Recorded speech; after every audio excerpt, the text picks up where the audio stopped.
Building on our previous video regarding formations, let's discuss briefly how terrain can affect our formations both in our favor and our enemies. We have a small contingent of High Elves versus a powerful Chaos force.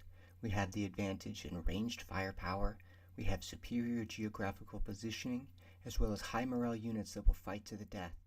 The enemy has... Hold on, I think we're getting a little ahead of ourselves. Let's take a step back and evaluate the terrain and how we might capitalize on it. High Elves versus Warriors of Chaos. We have the advantage in ranged firepower, we are in a better defensive position, and we have units with incredible morale. However, the enemy has a numerical advantage, a powerful monster, and most importantly, artillery support. Our most obvious advantage is our ranged units, so attempting to further enhance that advantage will give us the victory. To this end, we will deploy our archers on the hills and use our Lord and Phoenix Guard to protect them. The enemy, on the other hand, has decided to deploy in the open, exposing them to our archers, but allowing their artillery to punish us for as long as possible. Now that we have a better idea of what is happening, let's jump back into the action. We start the battle off with a near miss from the artillery as we charge up the hill to get into position to begin firing on the enemy units.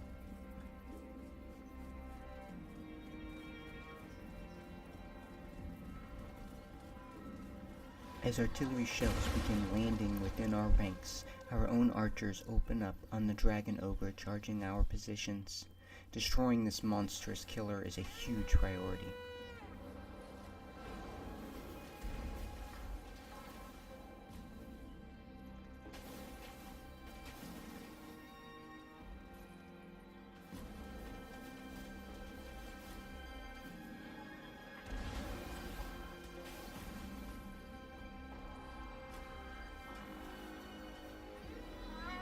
The Dragon Ogre closes in and charges our archers, but he is being led into a trap. By separating our archers into two groups, he cannot effectively prevent himself from being shot in the flanks by the group he is not attacking.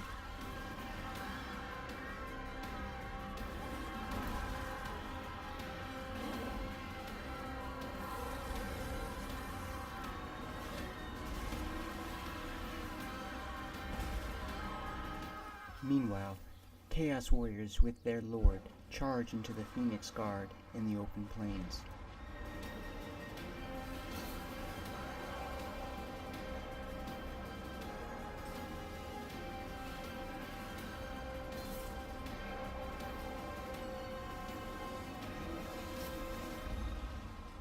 This is actually a critical point in the battle, so I want to pause for a moment.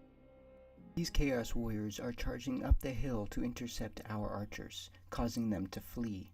However, they make the decision to turn and reinforce their own allies in the main line rather than continuing to chase. As soon as they stop chasing, our archers will be able to retake the hill and punish them.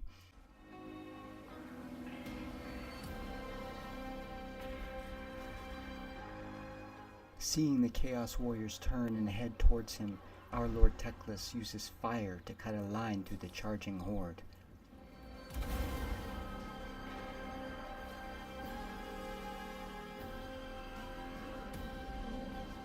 By halting their charge early, the Chaos Warriors have abandoned their own Dragon Ogre, who has chased our archers out into the outer reaches of the battlefield, where he can be safely singled out and sent fleeing.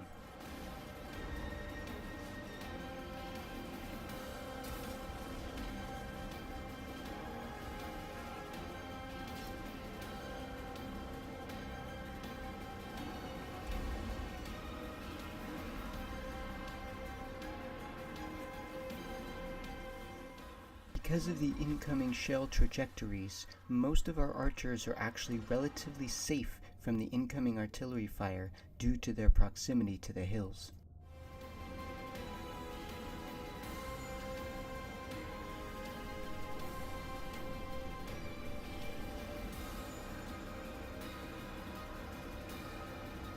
Once the Dragon Ogre breaks and begins running for its life, our archers turn and begin to punish the enemy.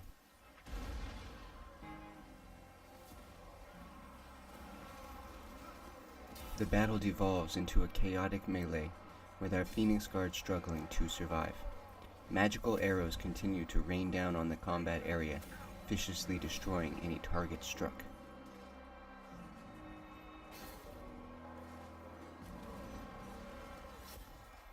Although the enemy is firing artillery shells into our archers, the enemy front line seems to be collapsing faster than they can kill those archers.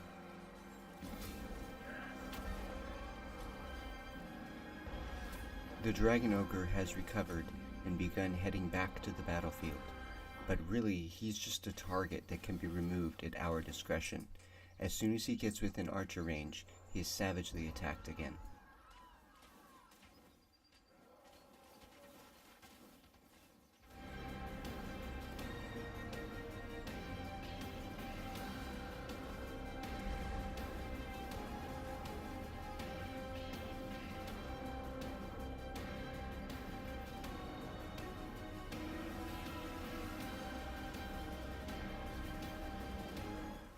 On their last legs, the Phoenix Guard refuses to give in and fights to the very last soldier.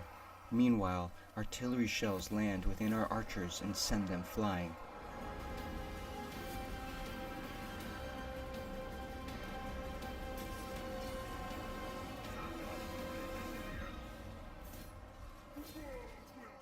With an unrelenting stream of arrows raining down on them, the Chaos Warriors are unable to maintain their composures and break and begin fleeing from the battle.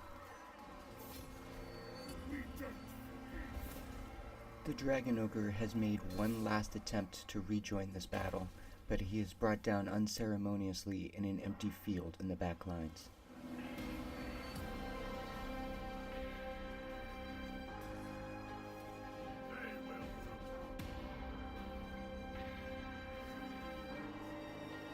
Even with arrows raining down upon them, the Chaos Warriors are able to muster their courage and rejoin their lord on the battlefield.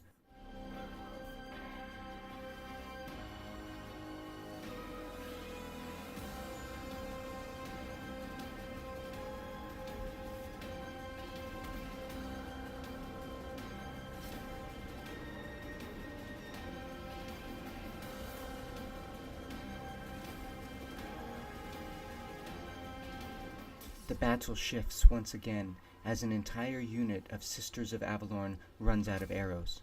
Without flinching, they unsheath their weapons and charge down the hill.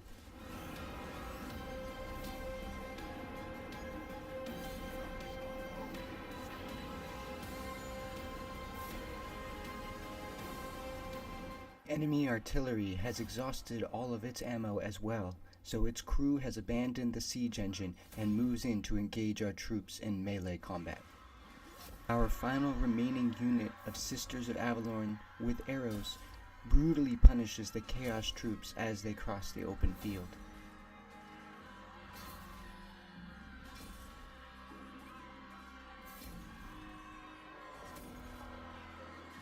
The battle in the center continues to grow more and more chaotic as troops from both sides collapse in and try to kill each other.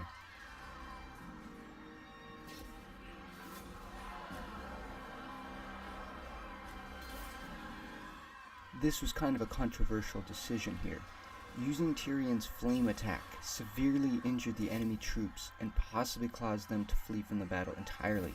However, it also finished off the last remaining Phoenix Guard, completely wiping them out.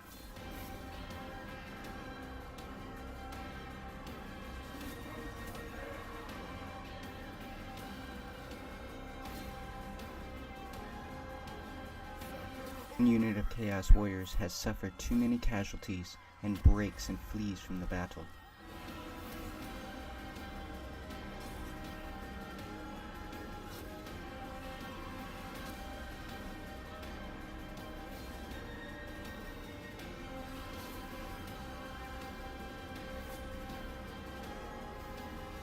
With one last salvo, our Sisters of Avalorn have exhausted all of their ammo, and now we have no option but to attack the enemy in melee. This battle was extremely close, and a small change by either army could have resulted in a wildly different outcome. By utilizing all facets of our army in conjunction, we were able to come out on top. Thank you for visiting Victory Through Failure, and consider watching some of our other videos in the Total War Warhammer series.